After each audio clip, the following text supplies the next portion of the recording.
deep dive podcast on divine narratives. A collection of inspiring biblical stories, episode 49. Oh, it's a good one. Grace and Redemption, the story of the woman caught in adultery. Yeah, it's a really powerful narrative. It really is. So welcome, everyone, to this deep dive. Today we're looking at a super famous narrative from John chapter 8, specifically verses 1 through 11. Right. And our mission today isn't just to treat this as some, dusty historical tale of sin and judgment. No, not at all. We want to look at it as an absolute masterclass in compassion, mercy, and honestly, radical love. Yeah, that's exactly the right lens for this. So to really get why this matters for you listening, we have to set the scene. It's dawn. We're in the Temple of Jerusalem. The center of the religious world. Exactly. And the courtyard is already bustling. There's this huge crowd gathering around Jesus because he's been teaching, performing miracles, causing quite a stir. He's basically the most talked about figure in the city right now. Right.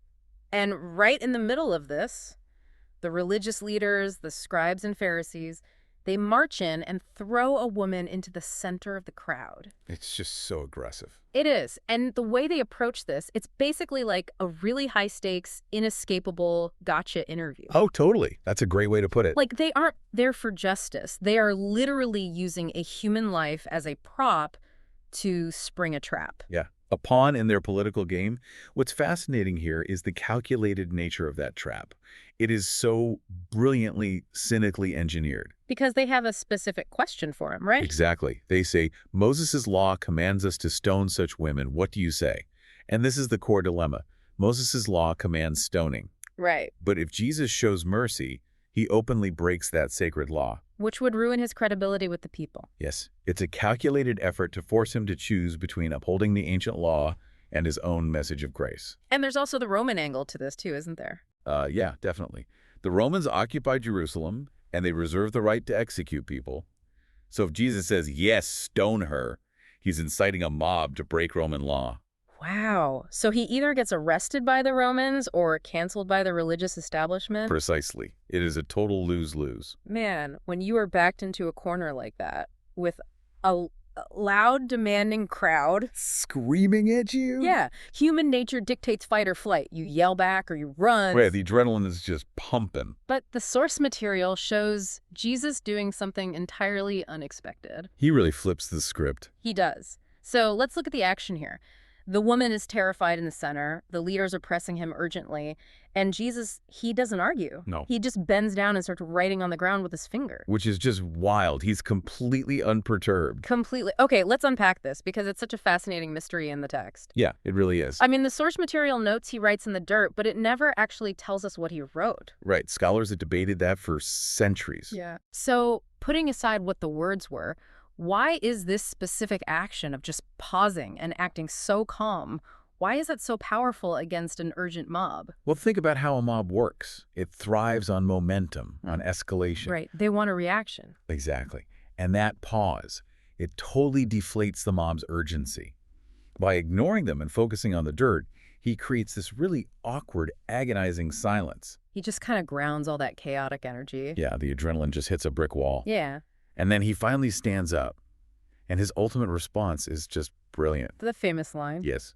He says, "He who is without sin among you, let him throw a stone at her first." Wow. Just one sentence. And if we connect this to the bigger picture, you see how this completely shifts the focus. From her to them. Exactly. It shifts the focus from the woman's sin to the universal nature of human flaws. This is really the text's first major lesson. Which is what exactly? It illustrates the very human tendency to judge others harshly without acknowledging our own shortcomings.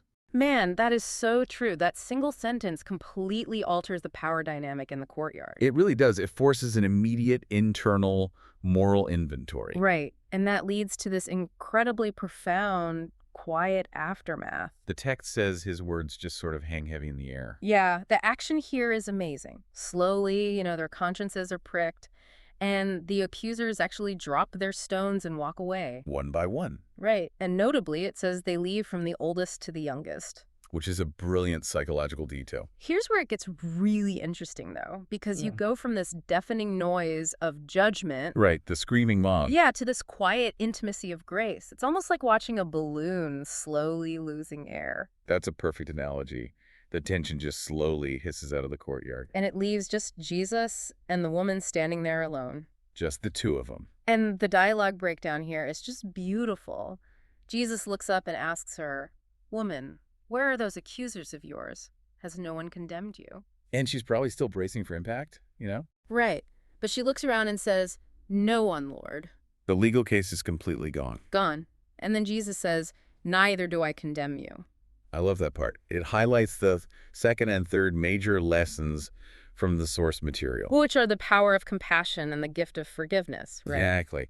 What's so crucial here is that Jesus doesn't excuse the act. He doesn't say adultery is fine. No, he doesn't sweep it under the rug. Right. But he responds with this profound empathy.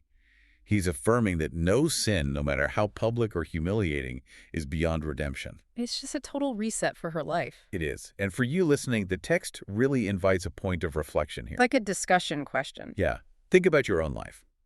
How can you practice compassion and strive to be less judgmental when someone in your life makes a mistake? That's tough, because our default is usually to criticize. Oh, absolutely. It takes real intentionality to offer grace instead. Well, and it's interesting because the story could beautifully end right there with that forgiveness. It could. It's a nice, neat ending. But Jesus adds one final crucial clause that changes everything about the narrative. He really does. We have to zero in on the final part of his sentence. He says, "Go and sin no more." Yeah, those 5 words carry so much weight. So what does this all mean? I mean, let me push back a little here. Does this mean the grace is conditional? How do you mean? Like, is this just a warning not to mess up again? Like, I'm letting you off this time, but watch your back. That's a common way to read it, but no. This raises an important question, though. It brings us to the 4th lesson from the text, the call to transformation. Okay, unpack that for me. Forgiveness here isn't just a license to continue wrongdoing, right? It's the catalyst for a new way of living. So it's about moving forward. Exactly. It's about personal growth and accountability. If he just pardoned her and let her go back to a destructive lifestyle, that wouldn't be love. Right, that would basically be enabling. Spot on. True compassion intervenes for the future. He's saying, you've been given a fresh start. Now honor it by making better choices. Right. Man, that balance of grace and accountability is so rare to see. It really is. And this connects directly to you, the listener, and the questions this text asks of us. Where do you struggle with criticism of others, right? Exactly. Like we all have those areas. Yeah. How can you cultivate the humility to recognize your own imperfections while also supporting others in their journey toward healing? Because you can't just throw stones, but you also can't just ignore when people are hurting themselves with their choices. Right. You have to support them in making positive choices without being the judge. That is such a delicate balance. It takes a lot of wisdom. Well, to wrap up this deep dive, we've really gone on quite a journey today. We really have. We started with this loud, calculated trap of condemnation, a literal mob ready to kill. A terrifying scene. And we watched it transform into a quiet, intimate moment of radical love. It's an incredible shift. And the core takeaway for us is so clear. We are all flawed. We are all recipients of grace. Every single one of us. And because of that, we are called to be agents of that same grace in a world that is, frankly, way too quick to condemn. Especially these days. And actually, that brings up a final thought. Yeah. I want to leave you with something to ponder that we didn't explicitly discuss, but it really builds on the text. Oh, I like where this is going. What is it? Think about those accusers who walked away, starting from the oldest to the youngest. What happened to them after they dropped their stones? Oh, wow. I've never really thought about that. Right. Did the weight of that realization actually change them? Did they go home and reflect on their own flaws? Or, did they just go find another target the next day? Did they just reload? Exactly. And for you listening, what happens to your own heart when you finally decide to drop the stones of judgment you've been carrying against someone else? Yeah. Does it soften you? Does it open you up? That is such a profound question to end on. What happens when you drop the stones? It changes everything. Well, thank you all for joining us on this deep dive. We really appreciate you being here. Yes, thank you so much. We encourage you to take that thought and carry that grace forward into your day. We'll catch you next time.